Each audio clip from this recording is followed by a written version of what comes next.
Morning, guys. Welcome to Coffee Chat. Guys, unfortunately, that was not my first sip this morning because I got up early and I was reading a bunch of articles on this whole deal that has just gone down. What fabulous news that this case is finally over with respect to the SEC and XRP and Ripple and all that. But it is amazing just how fast folks have gotten out there practically almost right after the decision was publicly announced. Boy, did the flurry of FUD get out there like crazy. And I have read practically everything. How Ripple's going to appeal, how the SEC's going to appeal. Oh, how they can't sell on-demand liquidity because of the injunction, and on and on and on. And most of it is sheer and utter hogwash.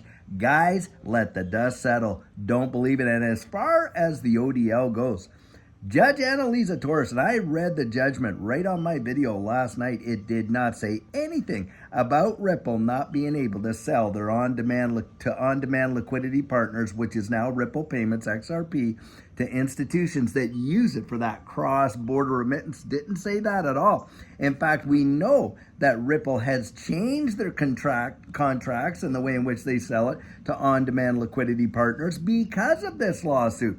And Judge Torres flat out came out there and said the current sales that she sees, nope, they're not securities. Now, having said that, listen to this.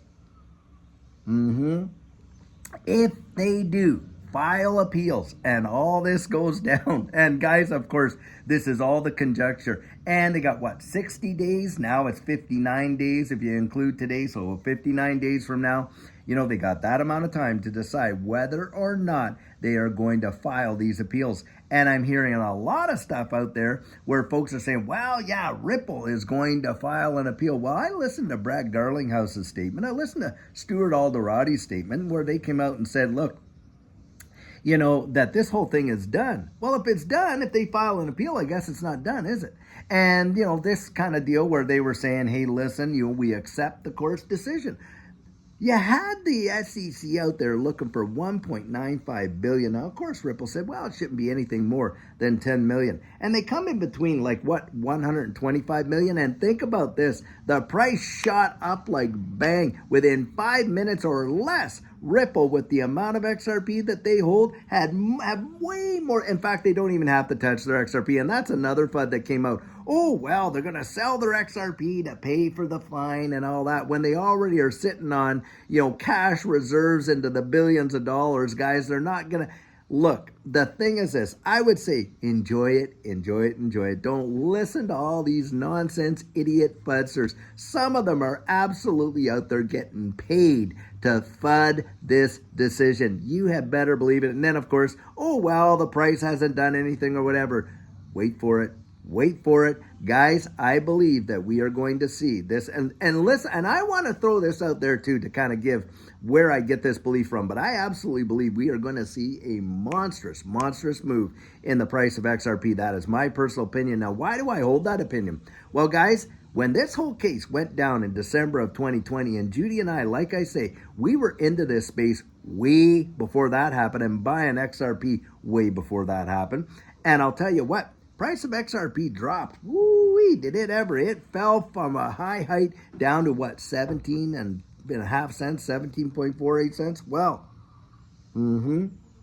within 4 months, do you know where it was? $1.97, 1,200% move. And that was when this lawsuit was just dropped. I mean, all the uncertainty that went with that. It was delisted from every exchange save Uphold in the United States. I mean, come on, and yet there's a 1,200% move? You mean to tell me that now that we got perfect legal clarity and the case is all put to bed, it's relisted on every exchange, and even exchanges that didn't list it before have listed it now, that we can't at least do a 1,200% move, a 12x in the next big run? Guys, I believe we can, and I think it's going to go way, way beyond that. Now, think about price.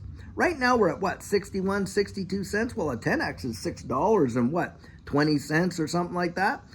Not too far to think of a 12x where it pushes it over $7 or that it gets to 10, 15, $20 or something. That is not so far off people's imagination. In fact, there are folks out there calling for much higher prices.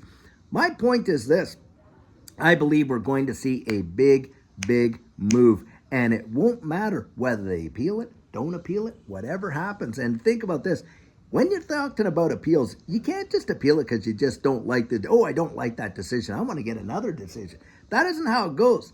With appeals, you have to have a rationale. The judge has to have either erred in law or in judgment based on precedent. Well, guys, did she err in law? No, she did not err in law. In fact, she adjudicated this case based on the prongs of the Howey test, just like the SEC asked her to do.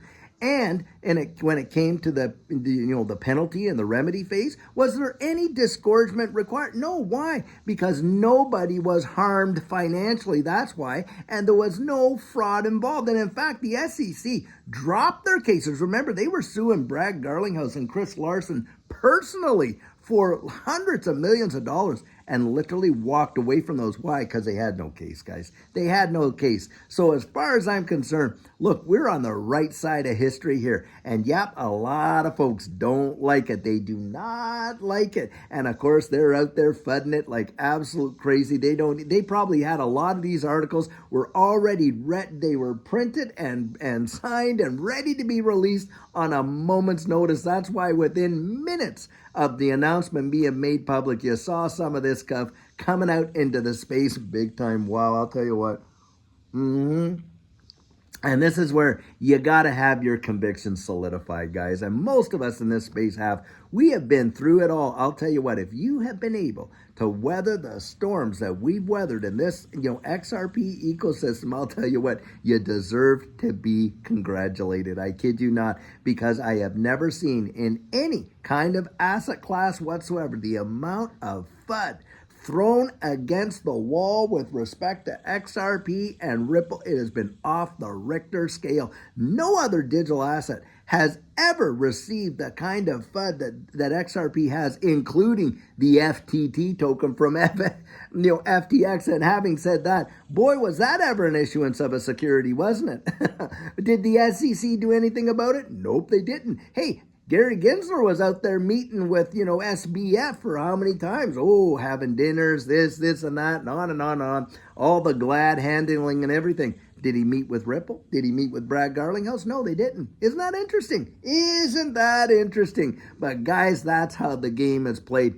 And we just stay on top of it by making our decisions, not based on what they say, but based on what they do. Absolutely right there. And I have ever been more confident than ever in the potential of XRP and it flying right into the stratosphere. That is my personal belief. And this is why I am always out there telling you, get out and look over it yourself. Get out there, dig up the info, get out there and educate yourself, because I'll tell you what, history is being made right before our very eyes. The world is moving into a distributed ledger technology-based digital economy. It's a fact, Jack, and you don't have to look that far to find that. You just go down and you look at some of the papers that have been published by the International Monetary Fund, or take it a little step further and you go look at the Bank of International Settlements, what they're putting out there. All you have to do is get on the Federal Reserve's website and you'll see that CBDCs are on the way for this country, and of course the European Central Bank, and on and on and on. And it is amazing to see just how fast they are moving us into it, guys. And a lot of people, what are they doing? They're literally asleep. They're totally oblivious. And you go to talk to them about it and they look at you like you're cross-eyed and there's something wrong with you. But they're going to wake up one day and it's going to be bang, there it is. And that's how it's going to go down. It is going to change the way the wide world even works. And in my estimation, it's going to probably represent the greatest wealth transfer that the world has ever seen in the history of mankind. I genuinely do believe that, because it's going to be so phenomenal in changing the way in which things actually function. And we're not just talking about our money, are we? We're talking about our identities. We're talking about a lot of our personal information. We're talking about, tokenization of real world assets. Do you realize the real estate market alone is $360 trillion globally? And when you had Larry Fink talking about the tokenization of securities being the next evolution of markets, well, guess what? There's another $90 to $100 trillion right there. Do you think that you start moving that kind of money over into this space that it is not going to have an impact? And think about this. Yeah, David Schwartz, the chief technology officer for Ripple, one of the founders and developers of the XRP ledger, coming out and saying, hey, by 2026, we're going to see real world asset tokenization on the XRP ledger like can't even imagine. That was his estimation. And guys, boy, oh boy, do I ever believe it. In fact, what are we seeing? Get this. We're watching U.S. treasuries being added right now, being tokenized. U.S. treasuries being tokenized on the XRP ledger right there. And oh, by the way, I have a little tidbit for you, and you can look this up for yourself. Bank of America has just come out saying they're going to utilize XRP in their on-demand liquidity platforms and lower the cost of cross-border payments. Yep, that is right out there. And I just read an article that was posted just last night after the decision came down. And you think if one major bank in the U.S. starts adopting XRP for cross-border payments and reducing that cost, do you think the rest of them aren't going to follow suit and compete? Absolutely they are. And we're watching it, guys. Bang, bang, bang. Look at this. Domestic wires right now through FedNow, distributed ledger technology. That's how they can do it instantaneously. We're watching it, guys. We are just watching it. It is amazing. Don't listen to all the noise. All the noise that's coming out almost makes me laugh. And you get people on the channel, and they try to clog it up with all their, all these various, oh, this or that token, this token, these Amazon tokens, and on and on and on. The thing is this. What they don't realize is, for all the bots that are out there to put that stuff up, there's bots out there that take that stuff down practically as it goes up. And that's what we employ. We get rid of it so fast they can't even stand themselves. Now, they don't know because, of course, they're looking at it on their device and they see, oh, yeah, all my posts are there. Da, da, da, da, da. Go sign on and another day. But fine, they're not even in the comments. But, guys, there's people out there just being paid to fud it. It makes me laugh.